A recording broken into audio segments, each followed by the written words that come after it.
Assalamualaikum warahmatullahi wabarakatuh. Alhamdulillahirabbil alamin alladzi khalaqal mauta wal hayata liyabluwakum ayyukum ahsanu amala wa huwal azizul ghafur. Allahumma shalli ala sayyidina Muhammad wa ala alihi wa ashabihi ajma'in. Nomor 75. Bismillahirrahmanirrahim. Kajian Al-Hikam nomor 75. Bismillahirrahmanirrahim. Khaf min wujudi ihsanihi ilaika wa dawami isaatika ma'ahu ayyakuna dhalika istidrajan laka. Qala ta'ala sanastadrijuhum min haitsu la ya'lamun. Hendaknya engkau merasa takut jika engkau selalu mendapatkan karunia Allah, sebaliknya engkau tetap dalam perbuatan maksiat kepadanya. Jangan sampai karena itu semata-mata istidraj ataupun dilulu oleh Allah Subhanahu wa taala. Allah berfirman, "Sanatadrijuhum min haitsu la ya'lamun." Akan aku lulu ataupun putar mereka itu dengan jalan yang mereka tidak mengetahui ataupun tidak sadari. Jadi tidak setiap pertambahan karunia itu merupakan tidak setiap pertambahan nikmat merupakan karunia. Karena ada tambahan nikmat yang istijraj. Jadi oleh Allah ditambah tapi untuk membuatnya semakin lalai. Jadi ingat ya, nikmat yang sangat besar yaitu takwa. Inna akramakum indallahi atqakum. Sedangkan dunia berikut isinya itu hanya ujian. Jadi kalau ditambah dunia tapi tidak tambah taat, itu bisa istijraj.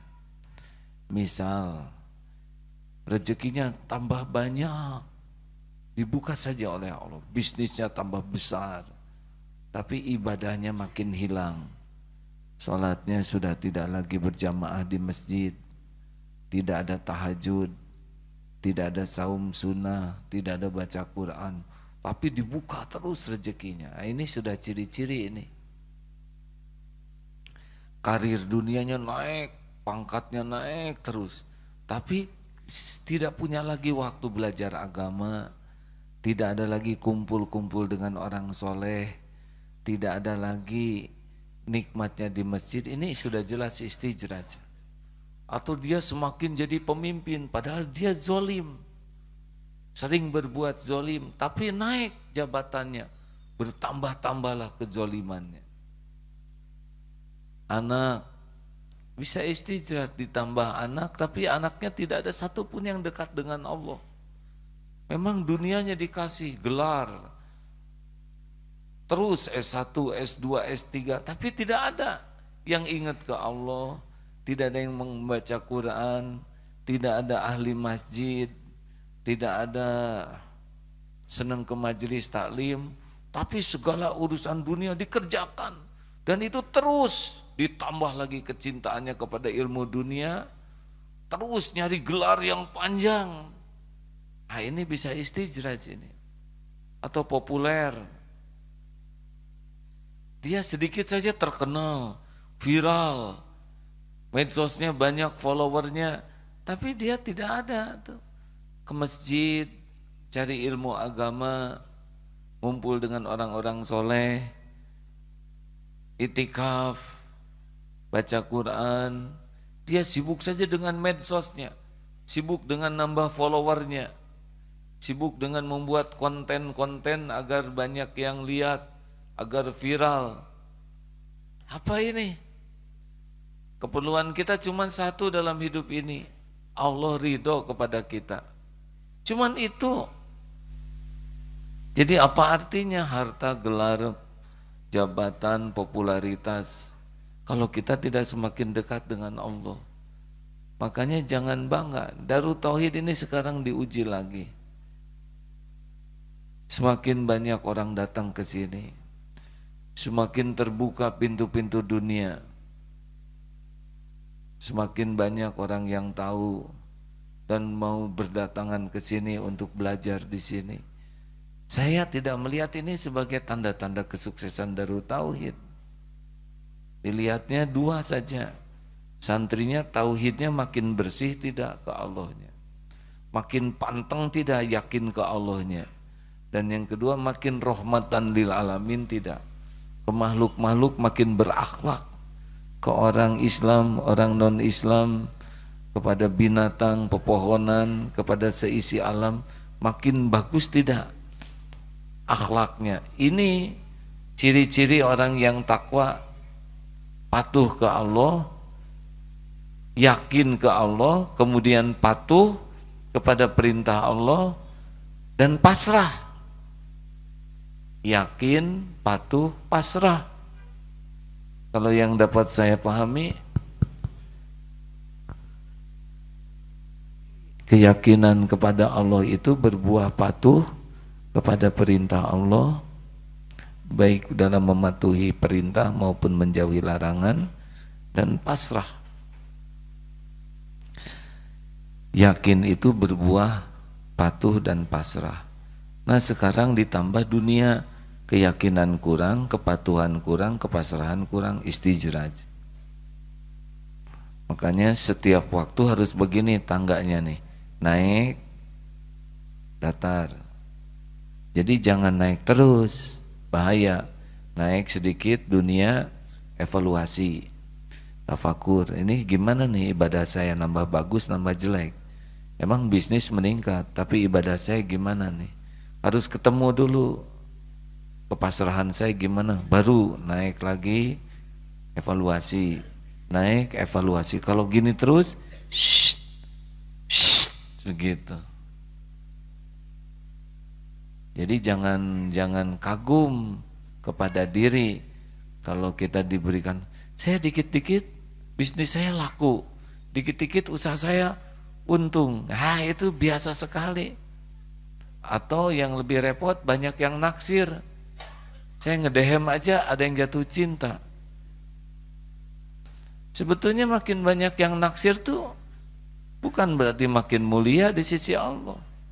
Waktunya habis untuk bergaya, waktunya habis untuk bermedsos, waktunya habis untuk berkomunikasi, waktunya habis untuk memikat. Belum lagi ditakdirkan diuji yang naksirnya banyak. Itu bukan tanda-tanda kemuliaan. Mungkin jomblo lebih bagus, karena dia tidak punya waktu untuk mikir yang lain selain Allah. Nah hadirin sekalian, jadi hati-hatilah, jangan suka ngukur sukses hanya dengan duniawi.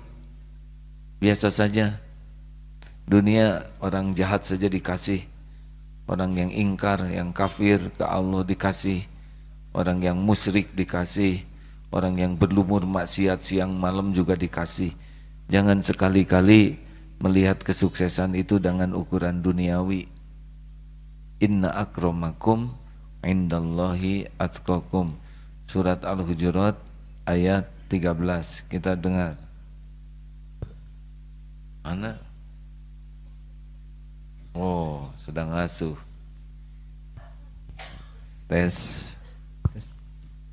A'udzu billahi minasy syaithanir rajim. Bismillahirrahmanirrahim. Ya ayyuhan nasu inna khalaqnakum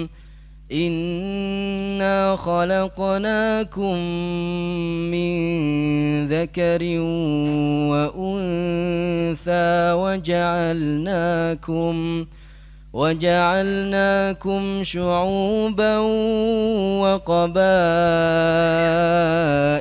لتعارفوا إن أكرمكم عند الله أتقاكم إن الله عليم خبير.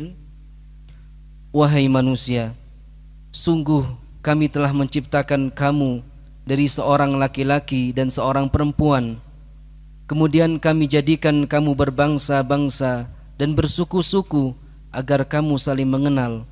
Sungguh yang paling mulia di antara kamu di sisi Allah ialah orang yang paling bertakwa. Sungguh Allah Maha mengetahui lagi Maha teliti. Jadi setiap pertambahan dunia kepada kita, kita evaluasi ibadah kita, ada yang berkurang atau tidak. Misalkan kita olahraga, fisik menjadi kuat, push up kuat, lari kuat, bahkan bela diri kuat, tapi saum jadi tidak kuat, tahajud tidak kuat, baca Quran 1 halaman juga tidak kuat. Terus di mana kekuatan itu? Itu istijraj itu. Hati-hati hadirin, kita olahraga supaya kuat, tapi ibadah jadi tidak kuat. Ngaji 1 halaman tidur. Otot kawat balung besi, leher beton, urat kabel, tahajud 2 rakaat gempor. Saum jam 8 buka. Hati-hati, berarti ini ada yang salah nih. Darut Tauhid dulu sempat, asalnya Darut Tauhid, sesudah diuji dengan popularitas, banyaknya tamu, banyaknya orang yang datang ke sini, media, lama-lama jadi Darut Duit. Kacau Darut Tauhid itu. Alhamdulillah Allah memberikan kesempatan untuk kembali ke jalan Allah dengan adanya heboh, Agim nikah lagi, sah menurut agama, sah menurut negara, tapi tetap saja dibully. Alhamdulillah jalan ujiannya adalah sesuatu yang halal, bukan zina, bukan selingkuh atau perbuatan tercela, bukan korupsi, bukan mencuri. Alhamdulillah Allah kembalikan ketauhidan. Surat Al-An'am ayat 44.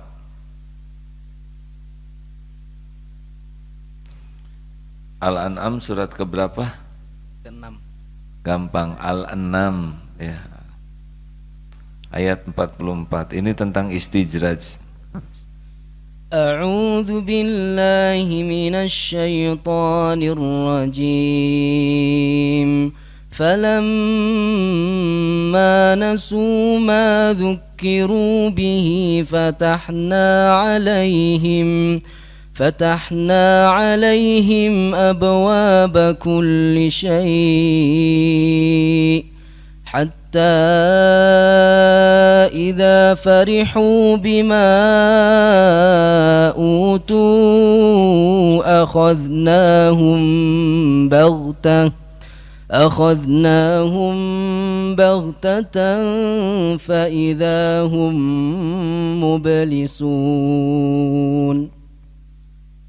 Maka ketika mereka melupakan peringatan yang telah diberikan kepada mereka, kami pun membukakan semua pintu kesenangan untuk mereka, sehingga ketika mereka bergembira dengan apa yang telah diberikan kepada mereka, kami siksa mereka secara tiba-tiba. Maka ketika itu mereka terdiam putus asa. Nah, yang membuka menutup semua pintu tuh Allah hadirin. Jadi kalau dibuka dunia tuh bukan karena hebat, bukan karena pinter, bukan karena kerja keras, enggak. Ada yang kerja biasa-biasa dibuka saja rezekinya oleh Allah tuh. Ada yang kerja siang malam disedikitkan oleh Allah. Karena nilainya bukan dari uang yang didapat, dari omzet yang didapat, tapi makin takwa tidak. Ada sebuah perusahaan tidak besar omzetnya, tapi odojnya jalan. Semoga sebentar lagi SSJ jalan. Bukan SSG, SSJ. Semalam 1 juz Kalau Odoj one day 24 jam, tapi SSJ semalam 1 juz. Bagus kan? Tahajudnya 1 juz. Siangnya dia 1 juz. Karyawannya semuanya saum Daud, misal. Tidak banyak bicara selain banyak zikrullah, banyak istighfar. Tapi perusahaannya biasa-biasa saja, ya tidak apa-apa. Ini lebih hebat nih perusahaan dibanding dengan yang omsetnya triliunan, tapi tidak ada yang sholat, tidak ada yang baca Quran, tidak ada yang saum, tidak ada yang ingat ke Allah, sibuk saja ngitung omset. Terus mau diapakan omset? Kan? Uangnya juga nggak lihat, nggak megang, hanya kartu. Saudara juga punya kartu, satu penduduk makan segitu-gitunya, pakaian segini-gininya, mau pakai airlogi juga cuma bisa 1, walaupun banyak pakai 3 jadi masalah. Benar? Pakai 2 saja kiri kanan udah dianggap error. Jadi rileks lihat dunia ini. Banyak yang kagum lihat Cina. Saya tidak kagum sama sekali. RRC itu, Republik Rakyat Cina itu dianggap hebat. Saya pernah ke sana, memang secara dunia melesat. Tapi ada satu pertokoan yang semuanya barang palsu. Palsu kan nipu. Bohong, pakai licik. Terus apa bangganya? Bangunan megah, rakyatnya penipu. Tidak ada bangga sama sekali. Pesantren ini harus sangat hati-hati. Kalau ditakdirkan nanti dunia datang, sama sekali bukan ukuran. Kan ada yang datang juga ke AA, mau saya bantu AA kembali seperti dulu. Dulu yang mana? Supaya berjaya lagi. Bukan jaya. Dapat dunia nggak ada iman mah bukan jaya, terpuruk. Justru waktu terkenal itulah masa terpuruk. Sesudah kembali ke Allah itulah masa jaya. Nah, jangan sampai kita terkecoh oleh dunia ini. Terima kasih. Ada yang akan didiskusikan 15 menit. Boleh bertanya kalau ada yang mau bertanya. Kalau tidak selesai ini. Ini seperti santri nih ya, jualan. Nanti pada waktu jualan ada yang laku banyak, ada yang kurang laku, ada yang pas-pasan, pas jual nggak ada yang beli. Lihatnya bukan di sana kesuksesannya. Bagaimana jumlah zikrullah sepanjang jualan, bagaimana sholatnya terjaga tidak, murojaah Qur'annya sambil jualan terjaga tidak. Mungkin omsetnya tidak terlalu besar, tapi di sisi Allah tinggi karena amalannya sangat besar. Atau mungkin dikasih uangnya lebih banyak, tapi Allah juga ngasih taufik, sedekahnya lebih banyak. Kan ada yang dikasih uang oleh Allah, tapi tidak dikasih jalan untuk sedekah. Jadi dia bagian ngumpul-ngumpul saja, dikumpul-kumpul, dihitung, aneh. Dia tidak bisa ngeluarin uangnya karena pelit di sininya. Ada jalan sedekah, ngitung, pelit sekali. Rugi, terus mau apa uang banyak? Uang itu untuk manfaat. Pergi sana dipijat, kedif. Tapi saya nggak begitu pegel. Ya nggak apa-apa ke sana. Niat bagi-bagi rezeki dengan. Pergi ke Belia Food, tempat makan kita. Beli di sana, niatkan bagi-bagi rezeki. Kita belanja itu bukan hanya keperluan saja kok. Keperluan kita adalah berbagi rezeki dengan saudara kita. Beli bensin 40.000, bayar 50. Gak apa-apa, gak akan berkurang harta dengan sedekah. Terus mau apa uang? Mau apa uang? Uang itu kan baru manfaat kalau di jalan Allah. Dimakan jadi kotoran, dipakai jadi usang, dan yang dinafkahkan di jalan Allah. Ya boleh nabung, tapi tidak usah merasa aman dengan tabungan. Karena kalau Allah mau, dikeluarkan tabungan kita gampang sekali. Mau saudara punya tabungan 500.000.000 tapi dikasih penyakit jantung, di sini perlu ring, di sini perlu obeng, di sini perlu tang, jantung dibikin macet aja 250 juta tuh. Mudah bagi Allah mengambil, tapi diambil di jalan Allah ya tidak apa-apa. Uangnya dipakai nolong orang, pakai ngebiayain orang, ya nggak apa-apa, sama saja kok. Ya.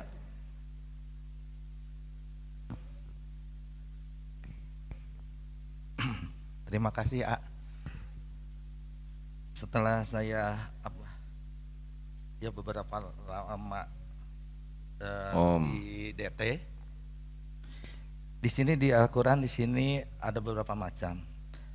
Yang saya mau tanyakan, bagaimana ini dalam 7 hari itu Quran itu bisa hatam, tapi orang itu niatnya ingin melakukan ya, tapi bacaannya belum lancar. Bagaimana? Oh, ingin khatam 7 hari sekali tapi belum lancar. Ya lancarkan dulu. Gitulah jawaban. Kalau bacaannya belum bagus, perbaiki dulu, karena Allah mau bukan 7 kalinya, yang penting benarnya, ya kan? Benar niatnya dan benar caranya, baru jadi amal. Sekarang 7 kali khatam, 7 hari khatam Quran, tapi tidak benar bacaannya, ya coba saja ngobrol, tidak benar omongannya, ya. Jadi sebaiknya memang diperbaiki dulu bacaannya, dan Allah sudah tahu kita ingin 7 hari. Di sana ada yang 7 hari khatam, berarti ada yang 7 hari khatam, berarti sehari berapa juz?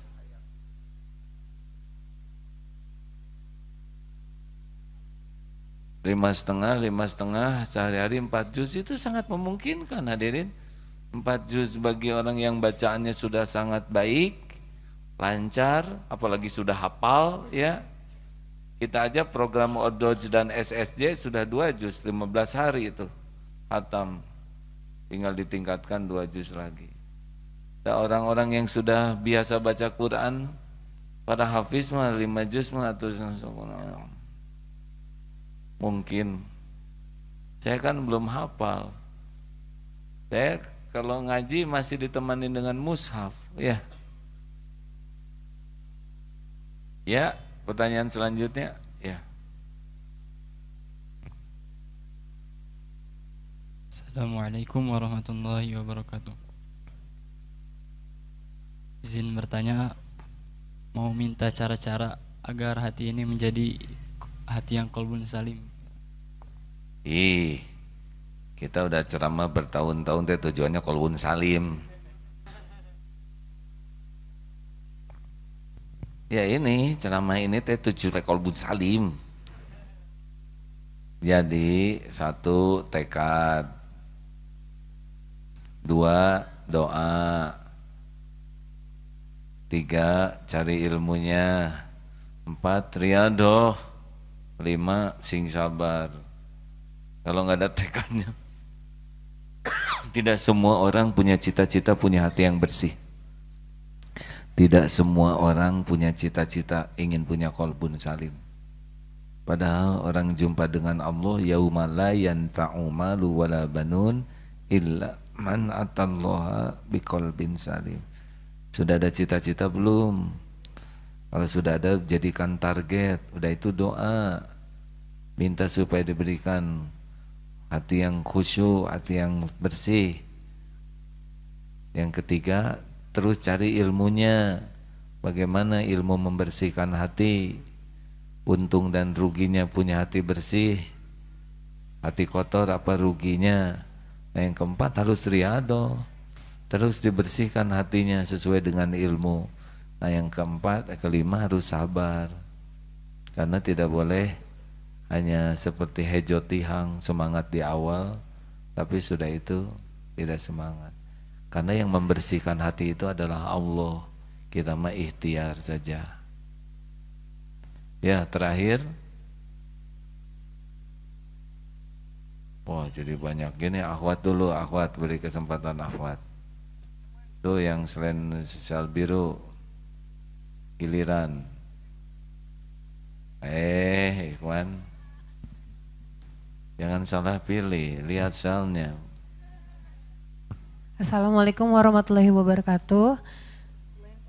Santinia ingin bertanya, Ustadz, bagaimana cara memberitahu kepada orang yang lebih tua bahwa misalnya kasih tahu ke orang lebih tua nih, beliau indikasinya itu istidraj gitu. Gimana cara kita kasih tahu ke beliau kalau misalnya nggak bagus, nggak betul gitu, nggak baik. Makasih Ustadz. Ya, biasanya orang itu mau mendengar dari orang yang dia percaya. Nih, ada 3 syarat orang bicara bisa dekat. 1, aman. 2, suportif. 3, terbuka. Ulangi, aman. Jadi kita tuh akan ngobrol dengan seseorang jadi dekat kalau kita merasa aman. Kalau kita tidak merasa aman, suka motong, suka ngejek, suka meremehkan, gak akan ngomong. Yang kedua, membangun, tidak menghakimi. Kita pasti punya salah, tapi dibangun terus supaya semangat memperbaiki. Dan yang ketiga, kitanya terbuka untuk dikoreksi oleh orang lain. Kalau kitanya anti koreksi, orang tidak bisa dekat.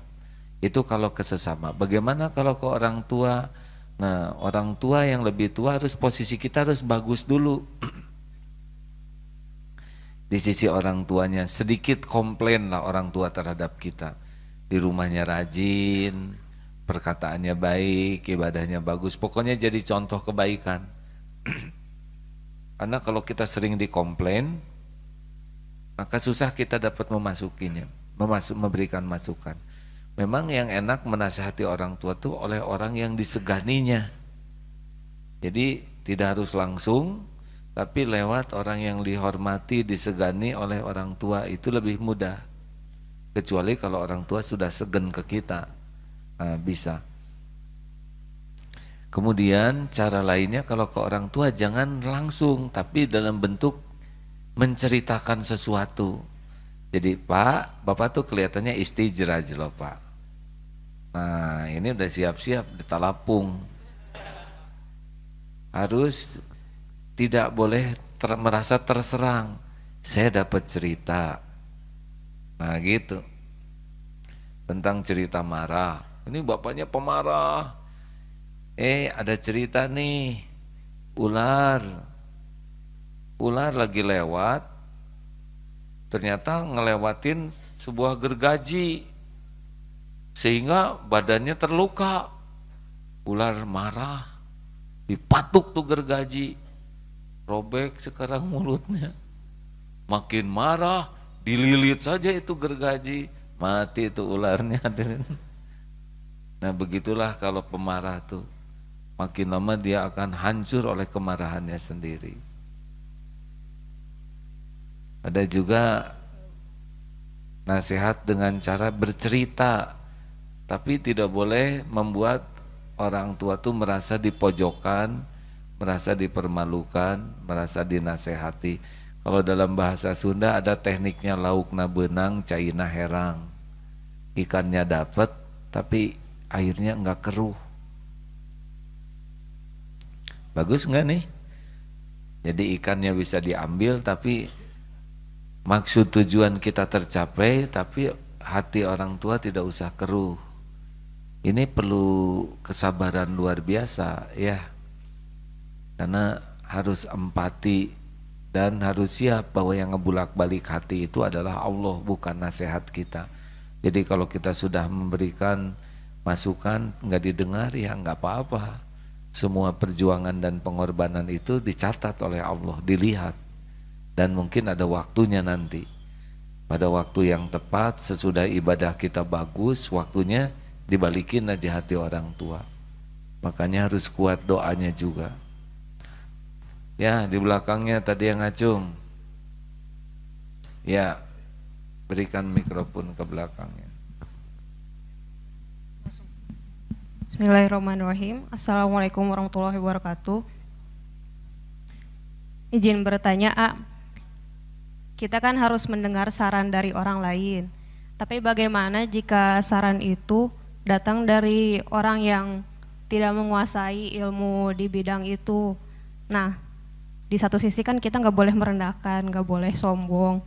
Tapi di satu sisi juga nggak sepenuhnya saran itu diterima. Kalau misalnya kita harus menolak, itu gimana caranya supaya nggak tersinggung? Aduh, dasar perempuan main perasaan semuanya. Ya tidak harus semua saran diterima. Coba tolong makan keredok jengkol. Tolong ini di mood manisan taraje, kan tidak mungkin. Bisa bicara baik-baik atuh teh, diatur. Jangan bikin saya jengkel ya. Terima kasih atas sarannya, nanti saya tafakuri dulu ya. Kalau ini baik bagi dunia akhirat, semoga nanti bisa saya amalkan. Gitu. Kata kuncinya adalah saya tafakuri dulu. Saya renungkan dulu ya. Pas direnung-renung teh nggak cocok ya nggak usah. Tapi jangan lupa hargai masukan. Tiap orang kan punya sudut pandang berbeda-beda. Terima kasih. Satu lagi boleh, Oh, belum ya. Sebetulnya saya belum selesai jawabannya, tapi ya sudahlah. Oh, iya. Oh nggak apa-apa, tidak bisa. Sudah keburu. Nggak, silakan. Berarti boleh lanjut, Ya kumaha aja weh. Jadi saya sempat dengar tips AA dulu, itu ada trik untuk melembutkan hati. Salah satunya itu dengan kita harus perbanyak terima kasih kepada orang, karena siapa yang berterima kasih kepada orang itu orang yang bersyukur pada Allah. Nah, gimana kalau misalnya belum sempat berterima kasih kepada orang itu tapi tetap mengingat kebaikannya. Jadi esensinya itu sebenarnya di ucapan terima kasihnya atau di cara kita mengingat jasa orang lain. Esensi utamanya dari mengakui jasa orang. Karena lahirnya terima kasih yang tulus itu karena kita mengakui jasanya. Kalau kita nggak mengakui jasanya bisa basa-basi itu ucapan terima kasihnya. Walaupun kita tidak jumpa dengan orangnya atau karena udah meninggal atau tidak ada, kita bisa kirim doa kepada orang tersebut. Dan itu pun dahsyat karena Allah tahu kita lagi mendoakan seseorang. Allah kan tahu pikiran kita sedang berpikir apa, hati kita sedang merasakan apa, Allah tahu. Ucapan terima kasih yang tidak tulus juga Allah tahu. Kita tidak ketemu orang tapi sangat berterima kasih sampai nangis kita tuh ya dalam kesendirian.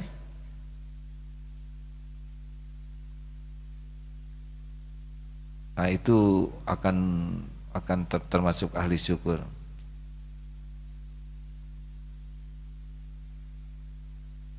Ya satu apa terakhir.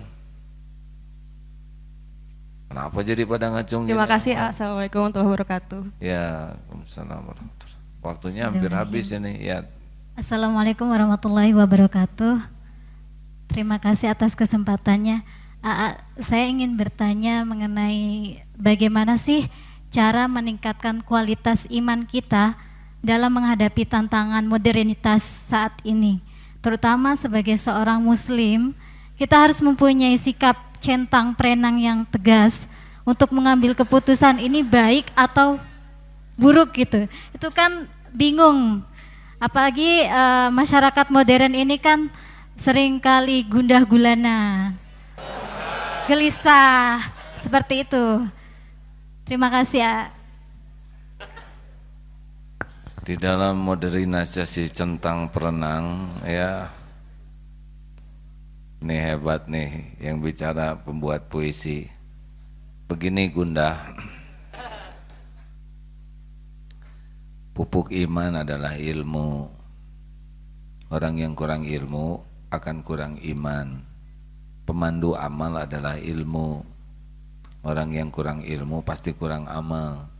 Awali dengan cari ilmu. Begitu. Kumpul dengan orang-orang berilmu. Man yuridillahu bihi khairon yufaqihu fiddin. Barang siapa yang dikehendaki Allah kebaikan baginya, Allah berikan paham agama. Paham itu dengan ilmu yang dipelajari. Ada yang tahu, ada yang paham. Kalau tahu itu dengan mendengar dan membaca jadi tahu. Tapi kalau paham itu belajar. Tadi Ikhwan di sini yang ngacung siapa terakhir ya? Tes.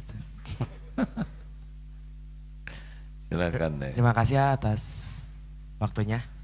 Izin bertanya, AA pernah menyampaikan bahwa hidup itu nggak usah riweh, nggak usah repot.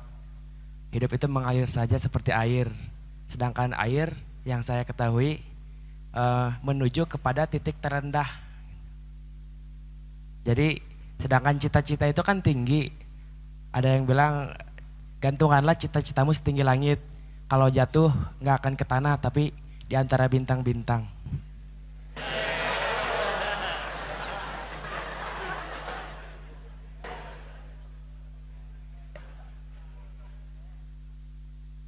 Jadi maksud saya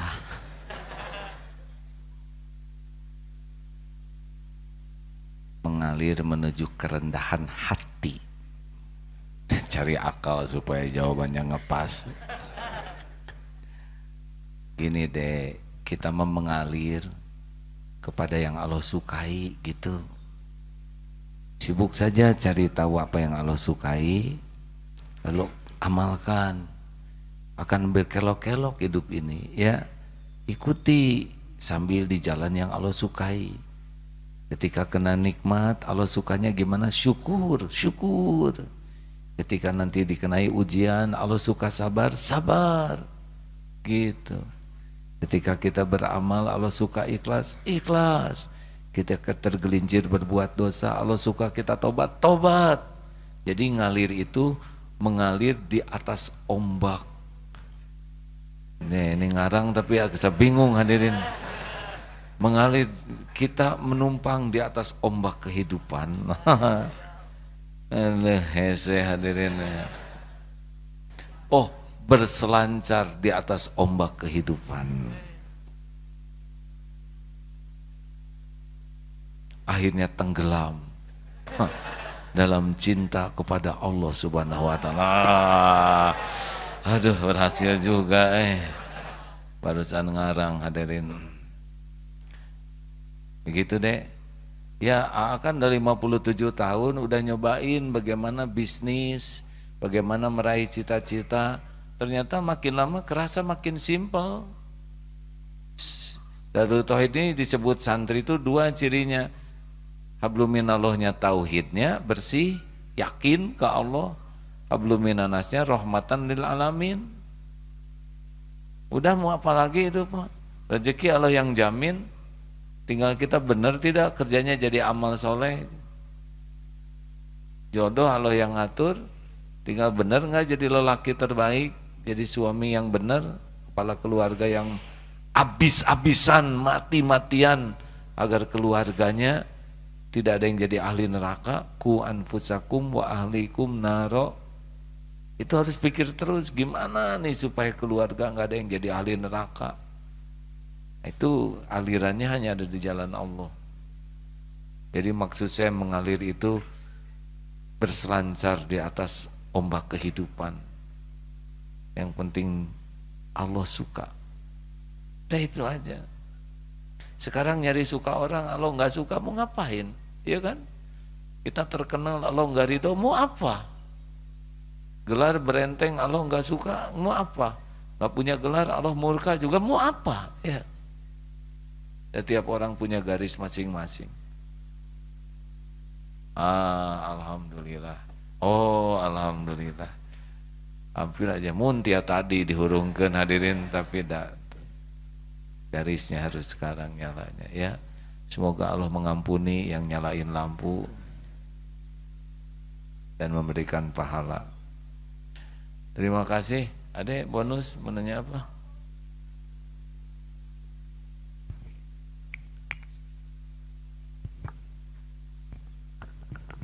Bismillahirrahmanirrahim, Pak. Santri Yusan izin bertanya, bagaimana cara menjadi anak yang bisa menjadi syafaat bagi orang tuanya? Gitu, Pak. Sing soleh. Ada lagi pertanyaan yang lain? Nah,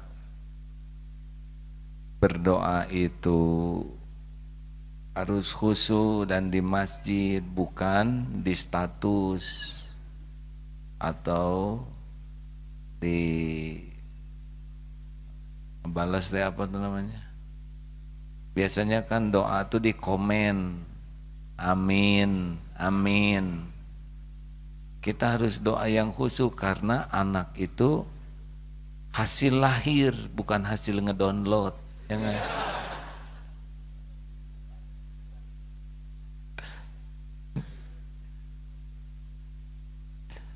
Ya kan?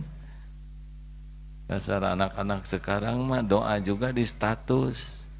Harusnya doa teh khusyuk ke Allah di masjid. Karena anak tuh hasil lahir, bukan hasil download. Kebayang anak hasil ngedownload. Gak tahu nyambung atau tidak, saya baru baca itu deh. Bonus akhwat supaya adil. Itu kan deketan gitu yang ngacungnya, atau udah aja tanya sama sebelahnya supaya efisien. Oh, Malaysia nih, rame, sok. Assalamualaikum warahmatullahi wabarakatuh. Waalaikumsalam. Santri Siti izin bertanya. Diizinkan Siti. Okey, bila dah habis program Darul Qalbiyah ni, saya akan balik ke Malaysia kan? Of course lah. Ya. Okey, soalannya, bila saya balik ke Malaysia, macam mana saya nak hadapi kawan-kawan sebelum saya datang sini? Maksudnya kawan-kawan yang bersosial, yang kurang didikan agama. Lepas tu macam mana saya nak nasihat diorang supaya diorang tinggalkan sosial semua tu, dan macam mana saya boleh macam mana saya nak tetapkan diri supaya istiqomah dengan apa yang saya buat sekarang. Jangan pulang, sini aja. Tak boleh, dah rindu Malaysia. Visanya berapa bulan? Visa 2 bulan, 60 hari. 60 hari, ya sudah, tambah sebulan lagi. Tak boleh, dah rindu Malaysia. Oh begitu, ya bolehlah. Jadi gini, sebaik-baik nasihat adalah menjadi contoh. Paham tak? Faham. Menjadi tauladan. Bicara dengan perbuatan itu lebih bermakna daripada hanya bicara dengan kata-kata. Maka jadilah orang yang tenang. Nanti orang lain akan ikut tenang. Kalau kita selesa dengan hati kita sendiri, orang lain akan selesa dengan kita. Setiap orang mencari orang yang selesa. Tahu selesa kan? Selesa? Tahu. Paham tak? Paham. Sakinah. Itu kan bahasa Malaysia tuh. Jadi kalau orang hatinya tenang, orang lain tuh suka kepada ketenangan. Setiap orang mencari ketenangan. Teman-teman semuanya mencari tenang. Ada yang mencari tenang dengan medsos, ada yang mencari tenang dengan merokok, ada yang dengan narkotik. Berbagai cara orang cari hatinya tenang. Nah kalau kita sesudah pesantren ini jadi orang yang mantap, tenang, itu sangat membantu teman-teman.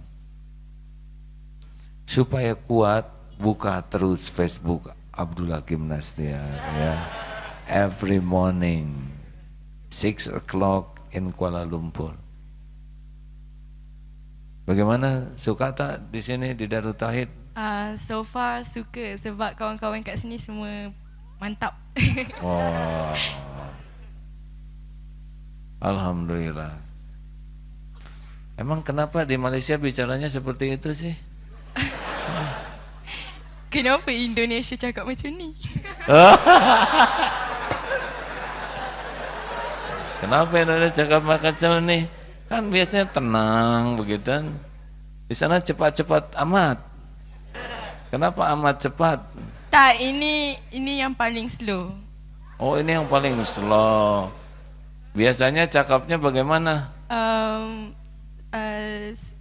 Faster? A bit faster. Oh, Masya Allah. Kenapa Cadel di sana bahasa Inggris ya? Banyak bahasa Inggris kah? Tak juga.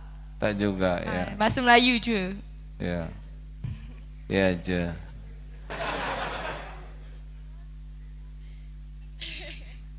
Tahu dari mana Darut Tauhid? Ce. Jadi ce. How do you know Darut Tauhid? Family saya, makcik-makcik saya, mak saya suka dengar ceramah AA. Di mana? Di YouTube? Dekat YouTube. Lepas tu ada seorang makcik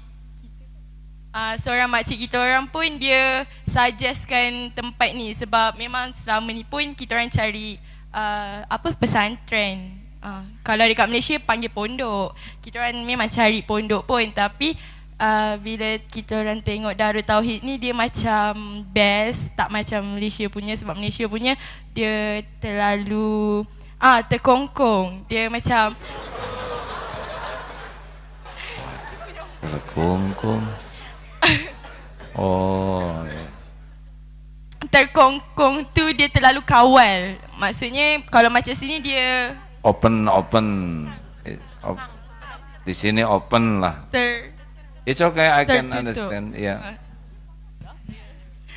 Lepas tu kita orang pun masuklah sini sebab makcik lah. Even makcik kita orang pun pernah je datang sini. Anaknya pun pernah masuk juga. Sebelum masuk ke Darut Tauhid, apa yang terpikir tentang pesantren Darut Tauhid? Before? Macam Malaysia punya pondok ke? Oh, tapi ternyata beda ya? Berbeza, beza sangat. Beda sangat. Di sini ada beca ya, di sana ada beza. Sedikit berbeda, ada beda, ada beca ya. It's okay lah, terima kasih. Sudah berapa hari di sini? Dah berapa? Dah 15. So tinggal lagi 15 hari je. Oh, tinggal berkuda ya? InsyaAllah. Masya Allah. Ini dari 3 Malaysia cuma 1 yang bisa bicara? Sebab saya je yang ada soalan. Oh ya, ini yang banyak soalan ya, Masya Allah. Terima kasih. Terima kasih. Alhamdulillah.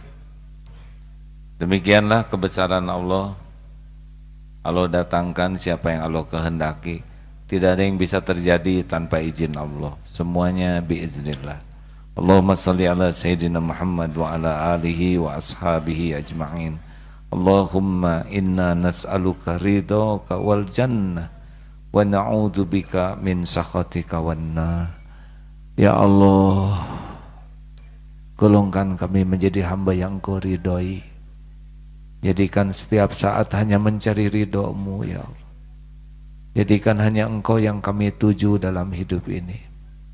Jangan biarkan kami berpaling dari-Mu walaupun sesaat. Jangan biarkan kami melangkah menjauhi-Mu walaupun selangkah. Jangan biarkan ada sesuatu yang mempesona, yang membuat kami melalaikan-Mu ya Allah. Jadikan hanya Engkau lah yang ada di hati ini. Hanya Engkau yang menjadi tujuan hidup kami. Jadikan hanya bersama-Mu hari-hari yang kami jalani. Ya Allah, cintai kami. Kujamkan di hati ini cinta yang selalu membara kepadamu. Ya Allah, golongkan kami menjadi hamba yang Kau rindukan. Dan tanamkan di hati kami kerinduan yang selalu menggebu kepadamu. Sampaikan salam kami kepada Rasulullah ya Allah. Pada para sahabat juga bagi umatmu. Rabbana atina fid dunya hasanah wa fil akhirati hasanah wa qina adzabannar. Subhana rabbika rabbil izzati amma yasifun. Wassalamun alal mursalin walhamdulillah.